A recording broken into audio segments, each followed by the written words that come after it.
പുനർജനിയിൽ മുഖ്യമന്ത്രിക്ക് clean chit നൽകിയത് നിയമപരമായി ഫയൽ പരിശോധിച്ചതിന് ശേഷമെന്ന് ആഭ്യന്തരമന്ത്രി. പ്രതിപക്ഷം കോടതിയിൽ പോകുന്നെങ്കിൽ പൊയ്ക്കോട്ടെ എന്ന ആഭ്യന്തരമന്ത്രി. എന്നാൽ ഒരു മുഖ്യമന്ത്രി മന്ത്രിസഭയിലെ മറ്റൊരു മന്ത്രിയെ കൊണ്ട് തനിക്ക് ക്ലീൻ ചിറ്റ് നൽകിപ്പിച്ച ചരിത്രം കേരളത്തിൽ ഇല്ല എന്ന് CPM. മുഖ്യമന്ത്രിക്ക് ക്ലീൻ ചിറ്റ് നൽകിയത് ഫയൽ പരിശോധിച്ച ശേഷമാണ്. ഒരു ഘട്ടത്തിലും CBI അന്വേഷണം വേണമെന്ന് വിജിലൻസ് ഡയറക്ടർ പറഞ്ഞിട്ടില്ല. കോടതി പോടണേ, ഒരു കുഴപ്പമില്ല. LDF ഉള്ള കാലത്ത് തന്നെ വെറുതെ വിട്ടു. പിന്നീട് ഈ ഗവൺമെന്റ് വന്ന ശേഷം അന്വേഷിച്ചപ്പോഴും അത് അന്വേഷണം തുടർച്ചയാണ്.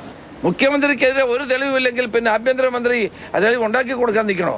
70 ദിവസം മാത്രം പ്രായമുള്ള കേരളത്തിലെ VD സതീശൻ സർക്കാർ സ്വന്തം മന്ത്രിസഭയിലെ മന്ത്രിയെ കൊണ്ട് തനിക്ക് നേരെയുള്ള കേസിന് ക്ലീൻ ചീറ്റ് നൽകിയതായി കേരളത്തോട് പ്രഖ്യാപിച്ചിരിക്കുന്ന അസാധാരണമായ ഒരു സാഹചര്യമാണ് ഇവിടെ ഉണ്ടായിട്ടുള്ളത്.